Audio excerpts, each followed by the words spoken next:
Ich treffe jetzt Elmar.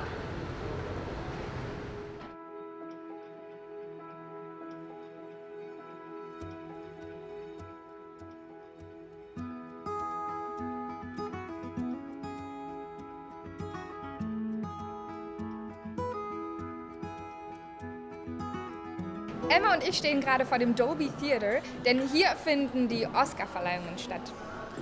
Das ist aber gar nicht so groß, es sind nur 3.400 Sitzplätze und wie wir wissen, sind es fast 9.000 Akademiemitglieder. Und die kommen natürlich auch nicht allein, sondern die bringen ihren Lebenspartner mit. Also sind es 18.000 Leute, 3.400 passen nur rein. Und außerdem sind dann die Leute, die nominiert sind von internationalen, die kommen auch immer zu viert. Also mit anderen Worten, es gehen nur ganz wenige Akademiemitglieder haben eine Chance, überhaupt dabei zu sein und das wird verlost. Echt? Es wird reine verlost, wer Glück hat, wer Lust hat, zieht einen Zettel, wenn der Name draufsteht, darf er rein, wenn nicht, müssen Sie es von zu Hause anschauen, am Fernseher wie alle anderen auch. Mal lose ziehen.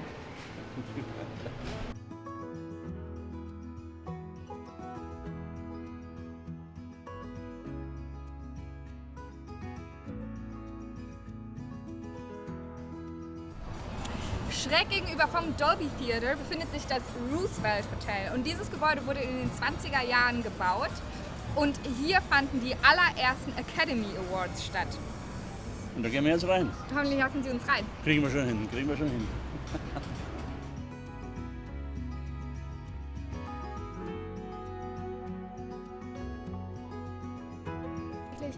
Hatten die Oscars am Anfang keinen so guten Ruf? Die Oscars sind erfunden worden von Louis B. Mayer, den Namen kennt man von MGM, Metro Goldwyn Mayer. Der hatte Angst vor der zunehmenden Gewerkschaft, weil alle Arbeiter wurden gewerkschaftlich organisiert und verlangten deshalb mehr Geld und einen sicheren Arbeitsplatz. Und nur wollte er verhindern, dass auch die teuren Talente, die sogenannten Kreativen, die Regisseure, die Produzenten, die Schauspieler, die Drehbuchautoren, die Kameraleute, dass die nicht auch in die Gewerkschaft gehen. Und dann sagt der Mensch, wir könnten doch so eine Art von Akademie gründen, nach dem Vorbild der Académie Française in Frankreich. Und dann, wenn die so Mitglieder der Akademie sind, dann werden sie sich doch mit sowas wie Gewerkschaft nicht abgeben. Das heißt also, die ganze Akademie ist eine antigewerkschaftliche Manipulation vom Studioboss. Und da haben sie sich überlegt, haben die Statuten gemacht und dann haben sie gesagt, ach, wenn wir schon eine Akademie haben, dann wäre es ganz gut, wenn wir auch einen Preis da ausgeben würden. Und da war der Designer vom Studio, Cedric Gibbons, hat auf einer Serviette so ein Männchen gemalt und das wurde dann der Oscar, das wurde dann der Academy Award. Und dann haben sie ihn verliehen. Hier wurde mehr oder weniger ausgemacht, du gibst den Preis für beste Schauspielerin weil das die Freundin von dem ist und so. Also das fing ziemlich dubios an. Und es dauerte bis in die 30er, 40er Jahre, wo dann die Oscars, also die Academy Awards, immer ernster genommen wurden. Und jetzt sind wir da, gegenüber der Straße. Und es ist jetzt eine riesige Organisation weltweit. Inzwischen sind es 9.000 Mitglieder. Und verstehen sich jetzt nicht nur als eine lokale Organisation, sondern eine globale Organisation. Das sieht man auch, weil so viele internationale Prominente und Filmschaffende eingeladen wurden, sodass die Akademie jetzt ein ganz anderes Bild in der Welt repräsentiert.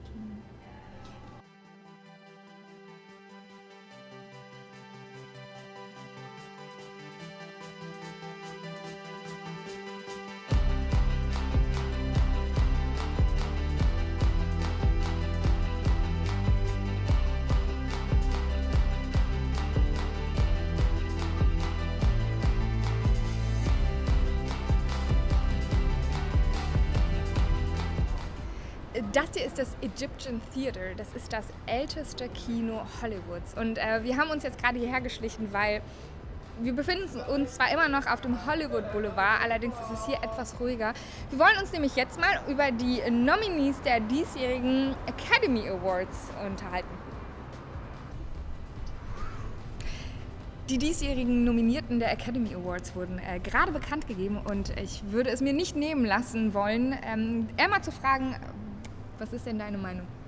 Meine Meinung ist nicht überraschend, was die Namen betrifft. sind die üblichen Verdächtigen, sind bei den Golden Globes genau die gleichen gewesen wie bei Critics' Choice Award, also das ist nicht überraschend.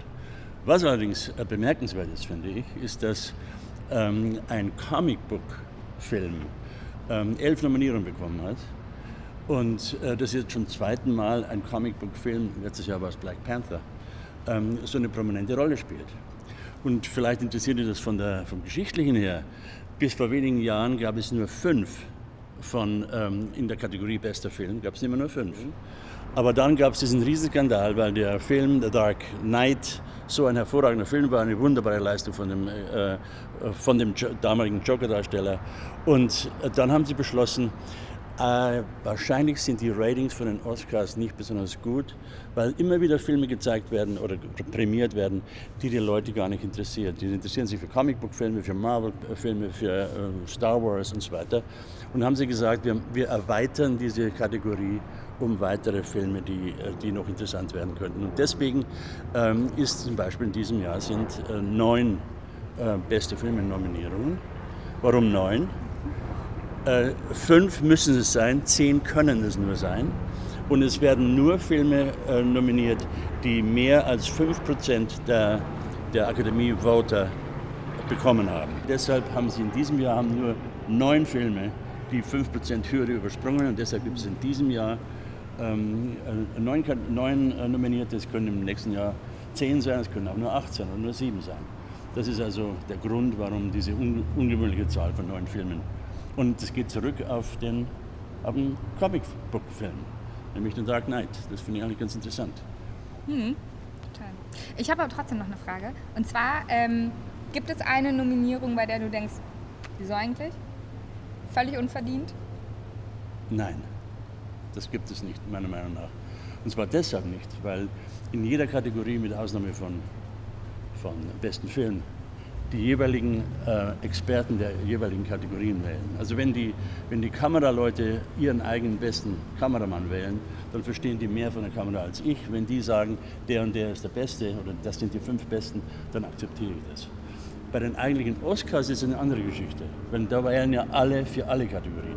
Aber davor wählen nur Schauspieler für Schauspieler, nur Kostümdesigner für Kostümdesigners.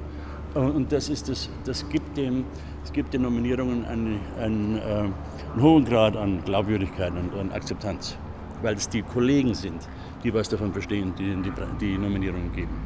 Können wir kurz über den Joker sprechen? 11 Nominierungen. Verdient?